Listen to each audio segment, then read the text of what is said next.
आपसे कहूं, कौन सी धातु है जो द्रव अवस्था में होती है और कौन सी ऐसी अधातु है जो अपने अंदर से बिजली भी प्रवाहित कर सकती है? अधातु। ऐसे ही सवाल हमारे एसएससी, रेलवे और बैंकिंग में पूछे जाते हैं। तो आज का हमारा वीडियो है धातुएं और अधातुएं, और हम ये पूरा चैप्टर मात्र 15 मिनट में कंप्लीट करेंगे। और वीडियो के अंत में 10 ऐसे क्वेश्चंस हम आपके लिए लाए हैं छांट कर, जो हमारे कई बोर्ड एग्जाम्स और कई कंपटीशन एग्जाम, एसएससी, रेलवे आदि में पूछे गए हैं। तो कहीं मत जाइएगा, चलिए वीडियो शुरू करते हैं। पृथ्वी पर मौजूद सभी तत्व पदार्थ अपने गुणधर्मों के अनुसार या तो धातु हैं या फिर अधातु हैं। और अब तक हमारी जो आवर्त सारणी है उसमें कुल 118 तत्व ज्ञात हो चुके हैं। उनमें से 91 तत्व धातु हैं और 27 तत्व हमारे अधातुएं हैं। याद रखना, ये काफी इंपॉर्टेंट है। आवर्त सारणी में यानी हमारी पृथ्वी पर अभी तक 118 तत्व ज्ञात हो चुके हैं, जिनकी खोज हो चुकी है, जिनमें से 91 तत्व धातु हैं और बाकी 27 अधातुएं हैं। और अगर आपसे पूछा जाए आवर्त सारणी में धातुएं किधर हैं, तो याद रखना ये बहुत आसान ट्रिक है कि हमारी आवर्त सारणी में धातुएं हमेशा लेफ्ट साइड में होती हैं। ये देख सकते हैं, जितनी ये नीले कलर की हैं ये सब धातुएं हैं, और राइट साइड में आवर्त सारणी में हमेशा अधातुएं, ये येलो कलर में अधातुएं हैं। तो ये सबसे आसान ट्रिक है पहचानने की धातुएं किधर हैं और अधातुएं किधर हैं। और एक और आसान ट्रिक है सबसे, अगर आपसे एग्जाम में पूछा जाए कि ये धातु है या धातु, तो आप एकदम से पहचान सकते हैं, वो हम आपको बाद में बताएंगे। तो सबसे पहले हम धातु के बारे में पढ़ेंगे, हमारा मेटल होता क्या है। तो धातु वे कठोर पदार्थ हैं। कौन से कठोर पदार्थ हैं? जो विद्युत के बहुत अच्छे चालक होते हैं, जिनके अंदर से विद्युत आसानी से चलित होती है, आसानी से पास हो जाती है। और ये बहुत प्रकार के गुण अपने अंदर रखते हैं, जैसे चमक होती है धातुओं में, इनकी भंगुरता होती है, तन्यता होती है, कठोरता होती है, आघात वर्धनीयता होती है। ये सब गुण धातुओं के होते हैं। अगर ये गुण अगर किसी पदार्थ में है, यानी वो पदार्थ धातु है। और ये रासायनिक अभिक्रिया के दौरान, जब ये धातुएं रासायनिक अभिक्रिया करती हैं किसी के साथ मिलकर, तो ये परमाणुओं में से एक या उससे अधिक इलेक्ट्रॉन हमेशा त्याग देती हैं और धनायन बनने की प्रवृत्ति रखती हैं। तो ऐसी पदार्थ धातु कहलाते हैं। जैसे हमारा लोहा है, तांबा है, सोना है, एल्युमिनियम है, ये सभी क्या है? धातुएं हैं। क्योंकि इनमें हमने जो बताया था ना, चमक भी है, भंगुरता भी है, तन्यता भी है, कठोरता भी है, आघात वर्धनीयता। और ये क्या होते हैं हम आपको आगे बताएंगे। तो ऐसी पदार्थ जो चालक होते हैं विद्युत के बहुत अच्छे, और जिनमें चमक होती है, तन्यता होती है, कठोरता होती है, और ये धनायन बनने की हमेशा इलेक्ट्रॉन त्याग कर कोशिश करते हैं, तो ऐसे पदार्थ धातु कहलाते हैं। याद रखना। अब इनके गुण क्या होते हैं अब हम समझते हैं विस्तार से। सबसे पहले धातुओं में चमक होती है, याद रखना। जैसे हमारा सोना है, चांदी है, ये सब चमकदार होती हैं। दूसरा होता है आघात वर्धनीय, यानी मलेबल, यानी धातु का ये वह गुण होता है, इस गुण के कारण ही धातु को पीटकर उसकी चादर बनती है। जैसे हमने रेती देखी, अपने रेती हमारा एल्युमिनियम फाइल ये रही, ये धातु के टुकड़े से बनाई जाती है पीटकर, यानी कि इसमें पीटकर चादर के रूप में बनाए जाने का गुण आघात वर्धनी कहलाता है। ये धातु के अंदर होता है। तीसरा होता है हमारा तन्यता, यानी ड्यूक्टिलिटी। धातु ये वो धातु का गुण होता है, इस गुण के कारण उससे धातु को पतले के तार के रूप में हम खींच सकते हैं। याद रखना, तन्यता धातु का वह गुण होता है जिसमें उसे हम पतले तार के रूप में खींच सकते हैं। और सोना जो हमारा होता है गोल्ड, ये सबसे तन्य धातु है। जैसे कॉपर तार, ये हमारा जो कॉपर तार है, ये आप देख सकते हैं, ये धातु को तार के रूप में खींचकर बनाया जाता है। नेक्स्ट, और ये एक बात और है कि सोना जो होता है वो सबसे ज्यादा तन्य धातु है, क्योंकि 1 ग्राम सोने से हम कई किलोमीटर का भी तार खींच सकते हैं। याद रखना, 1 ग्राम मात्र सोने से, ये उसके तन्यता वाले गुण के कारण ही संभव है। चौथा हमारा गुण होता है धातु का ऊष्मा, और ये विद्युत के चालक होते हैं, इसलिए बिजली आसानी से इनमें पास हो जाती है। इसीलिए वायर जो हमारे तार होते हैं वो धातु के बनाए जाते हैं।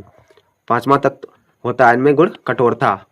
अधिकांश धातुएं कठोर होती हैं सिवाय एक के। कौन सी वो धातु है? वो धातु है पारा। पारा एक ऐसी धातु है जो द्रव अवस्था में पाई जाती है, जिससे हम थर्मामीटर में भी यूज करते हैं।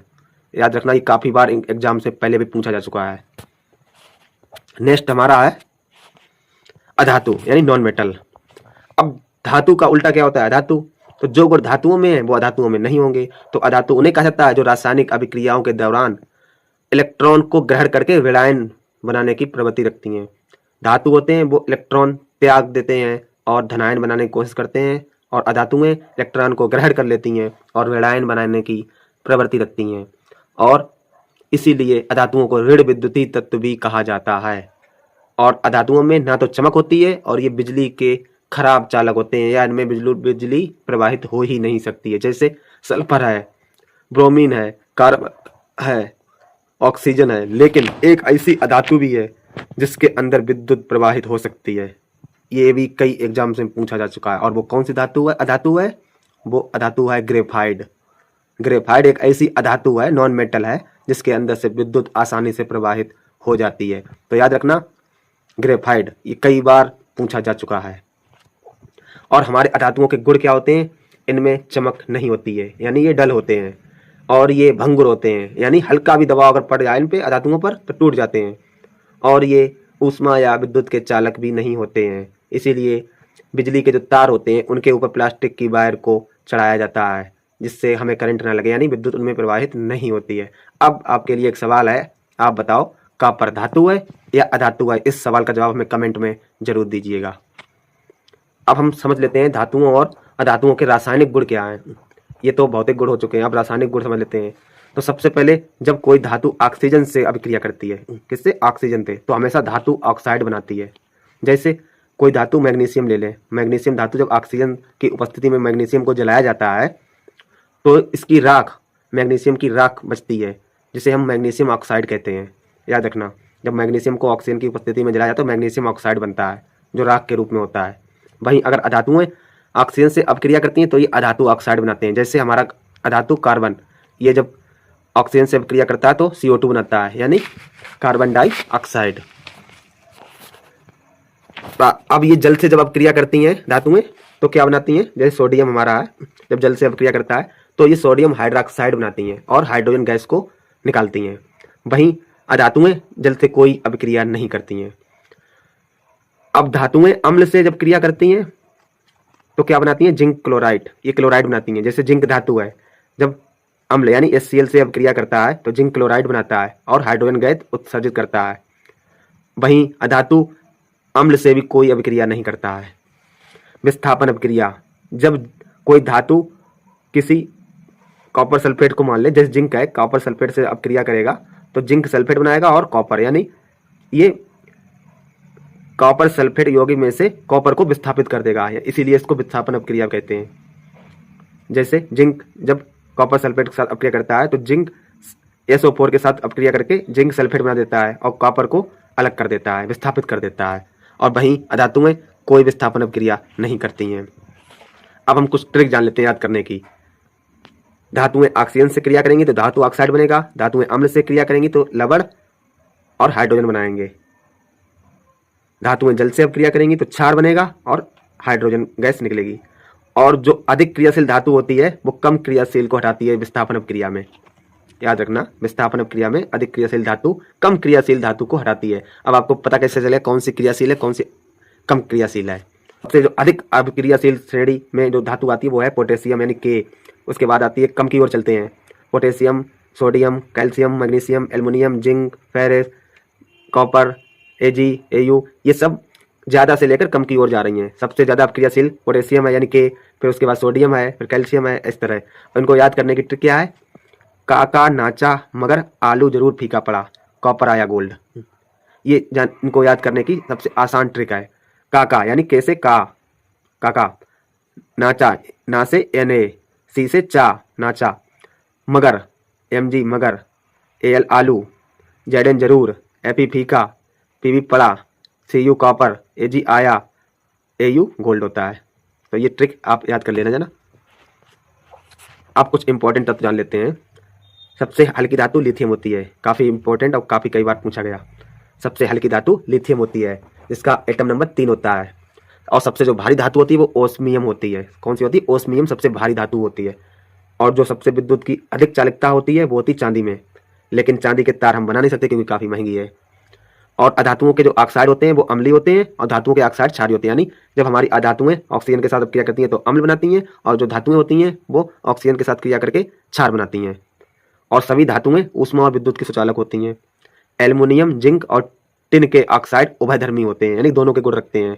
अब सबसे जो हमने शुरुआत में बताया था धातुओं को पहचानने की सबसे आसान ट्रिक, तो याद रखना, जैसे हमारी ये धातु है sodium, calcium, aluminium, magnesium, potassium, lithium, जिनके लास्ट में एम आए वो 99% धातुएं ही होती हैं। याद रखना, अगर आपसे पूछा जाता है सोडियम धातु है या धातु है, तो याद रखना अगर लास्ट में एम है तो ये धातु ही होता, मेटल ही होगी। तो ये ट्रिक आपको कैसे लगी हमें कमेंट में जरूर बताएं।